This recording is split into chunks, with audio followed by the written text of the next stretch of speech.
அனைவருக்கும் வணக்கம். முருகப்பெருமானின் அருளும் ஆசீர்வாதங்களும் அனைவருக்கும் கிடைக்கட்டும்.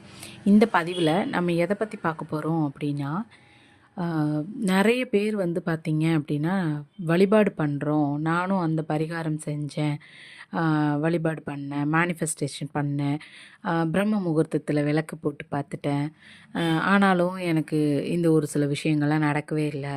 மித்தவங்களாம் நடந்துருச்சுன்னு சொல்கிறாங்க. பட் எனக்கு மட்டும் ஏன் இப்படி எல்லாமே நடக்குது? நானும் தான் குலதெய்வ கோவிலுக்கு விளக்கு போடுறேன், வெள்ளிக்கிழமையான பூஜை பண்ணுறேன் அப்படின்னு நிறைய பேர் புலம்புறவங்கள நம்ம பார்த்துருப்போம். நிறைய பேர் இருக்காங்க. ஆனால் இது ஏன் அப்படின்னா, அதாவது ஆன்மீகத்தில் இந்த விர்ச்சுவல் லைனில் வரவங்க எல்லாத்துக்குமே இந்த மாதிரியான ஒரு சந்தேகம் இருக்கும். மேனிஃபெஸ்டேஷன் ஃபஸ்ட்டு பண்ணுறவங்களுக்கு இந்த சந்தேகம் இருக்கும். அதே மாதிரி பிரம்ம முகூர்த்த நேரத்தில் விளக்கு போடுறேன், அப்போ வந்து கடவுளோட அனுகிரகம் ஏன் எனக்கு கிடைக்கல? நான் வந்து விளக்கு போட்டுமே அதோட பெனிஃபிட் என்னால் அனுபவிக்க முடியல. சில பேர் வந்து 1 வீக்லேயே எனக்கு மாறுதல் தெரிஞ்சுது அப்படிலாம் சொல்கிறாங்க. அப்போ நான் செய்கிறதுல என்ன குறை? அப்படின்ற மாதிரியான கேள்விகள்லாம் நிறைய பேத்துக்கு இருக்கும், இருந்துட்டு தான். அது வந்து ஆரம்ப காலகட்டத்தில் எல்லாத்துக்குமே இருக்கும். இதில் ஒன்றே ஒன்று நம்ம புரிஞ்சுக்கணும். என்ன அப்படின்னா, நம்மளுடைய எண்ணங்களுக்கு நிறைய சக்தி இருக்கு நம்ம அப்படின்னு நம்ம சொல்கிறோம் இல்லையா? ஸோ நம்மளுடைய எண்ணங்களுக்கு நிறைய சக்தி இருக்குது. நம்ம என்ன நினைக்கிறோமோ அதுதான் நம்மக்கிட்ட இருக்கும். இப்போது ஒருத்தவங்க நம்ம பணம் நமக்கு வேணும் அப்படின்னு நீங்கள் ஒரு மேனிஃபெஸ்ட் பண்ணுறீங்க, சரிங்களா? அதாவது எந்த மெத்தட், எந்த டெக்னிக் வேணாலும் நீங்கள் சுவிட்ச் வேர்டை பயன்படுத்துகிறீங்க, ஆர் வந்து ஏஞ்சல் நம்பர்ஸை பயன்படுத்தி நீங்கள் வந்து ரைட்டிங், அந்த ஸ்கிரிப்டிங் மெத்தடுன்னு சொல்லுவாங்க. ஸோ அதை நீங்கள் ஃபாலோ பண்ணுறீங்க. அந்த மாதிரி ஏதோ ஒரு விஷயத்த நம்ம ஃபாலோ பண்ணுறோம்.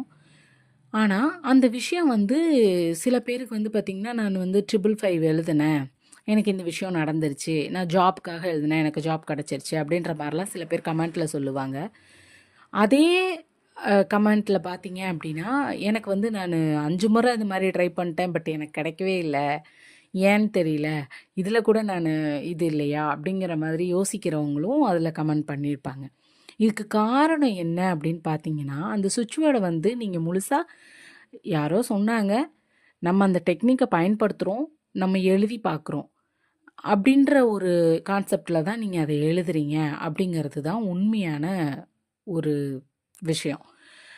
அந்த மெத்தடை இதை நம்ம செஞ்சால் நமக்கு கிடைக்கும் அப்படின்னு நினச்சி எழுதுறதுக்கும், கிடைக்குதான்னு பார்ப்போம் அப்படின்னு நினச்சி எழுதுகிறப்போ, அந்த பார்ப்போங்கிற வார்த்தையை என்ன பண்ணிடுச்சு, ஒரு நெகட்டிவிட்டியை உங்களுக்குள்ளே உருவாக்கி கொடுத்துருச்சு. அப்போ நீங்கள் எழுதும் போது எப்படி எழுதுவீங்க அப்படின்னா, அந்த விஷயத்த கிடைக்குதான்னு பார்க்கலாம், நம்ம ட்ரை பண்ணுறோம் பார்க்கலாம். அப்போது இந்த பிரபஞ்சம் உங்ககிட்டேருந்து என்ன எடுத்துக்கும் அப்படின்னா, அப்போது இவங்களுக்கு வந்து அது முழுசாக இன்ட்ரெஸ்ட் இல்லையாட்டிருக்கு, ஸோ அப்போ நம்ம இவங்களுக்கு இதை கொடுக்க வேண்டாம் அப்படி தான் எடுத்துக்கும். அதே மாதிரி உடல்நிலை சரியாகணும், நான் இந்த ஏதாவது ஒரு விஷயத்தால் பாதிக்கப்பட்டிருக்கேன், அது எந்த நோயாக கூட இருக்கலாம், சரிங்களா?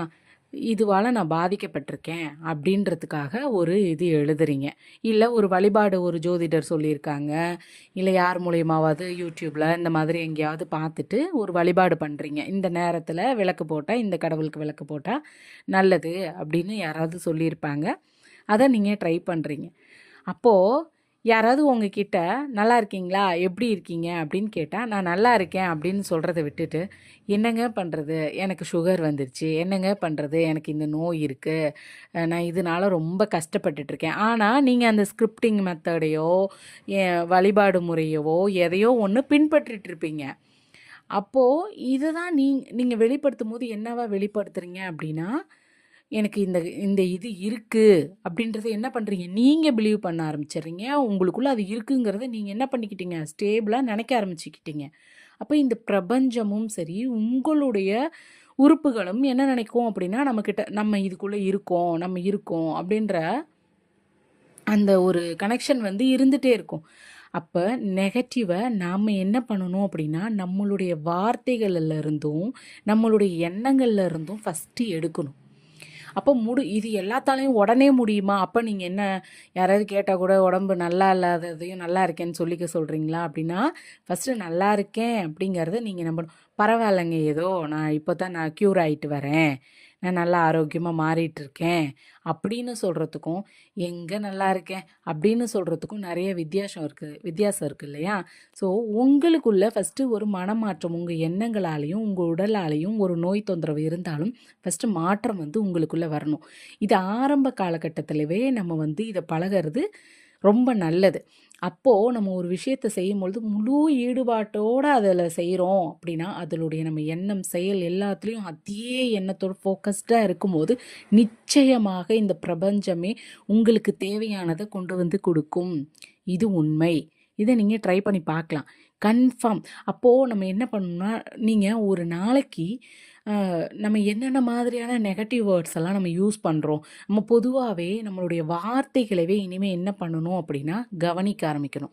நம்ம என்ன வார்த்தை சொல்கிறோம், அதை என்னங்க ஒருத்தவங்க கிட்ட போய் பேசும்போது கவனிச்சே பேச முடியுமா அப்படின்னா, அப்படி இல்லை. ஓகே, எல்லாத்தையும் அப்படியே ஃபோக்கஸ்டாக நான் இவங்க கிட்ட பேச போகிறேன், இதை தான் பேச போகிறேன் அப்படின்லாம் நான் உங்களை சொல்ல கிடையாது. பட் நீங்கள் அமைதியாக உட்காந்து யோசிச்சு பாருங்கள்.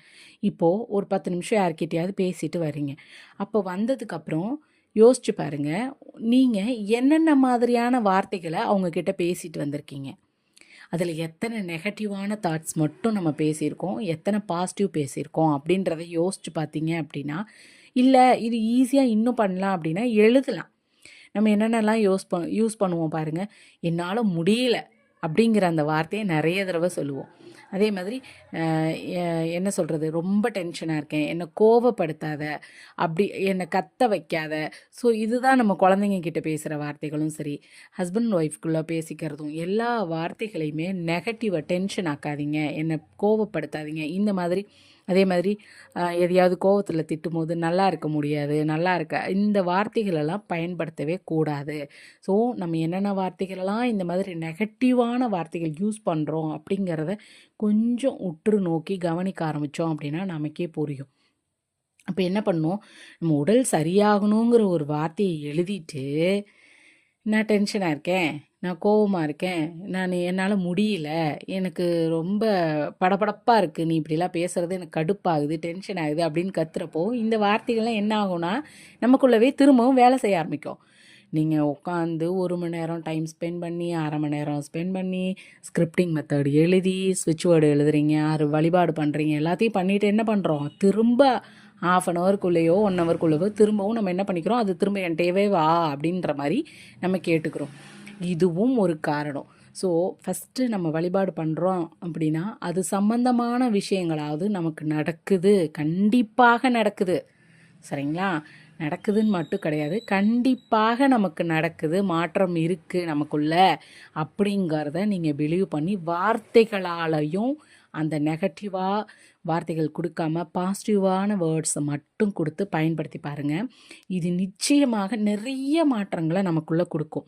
இப்போ ஒன்றும் இல்லை, உடம்பு இழைச்சிட்டதுக்கு ஒருத்தவங்க மேனிஃபெஸ்ட் பண்ணுறாங்க, உடல் ஆரோக்கியமாக இருக்கணும் அப்படிங்கிறதுக்காக ஒரு மேனிஃபெஸ்ட் பண்ணுறீங்க அப்படின்னா, யாராவது வந்து பார்த்துட்டு என்னப்பா உடம்பு இதான மாதிரி இருக்குது அப்படின்னா, எங்கே நீங்கள் தான் சொல்கிறீங்க, எனக்கு அந்த மாதிரி தெரியல. ஆனால் உங்களுக்குள்ள ஆசை என்ன இருக்கலாம், இழைக்கணுன்றதுக்கு தான் நீங்கள் ட்ரை பண்ணிகிட்ருப்பீங்க.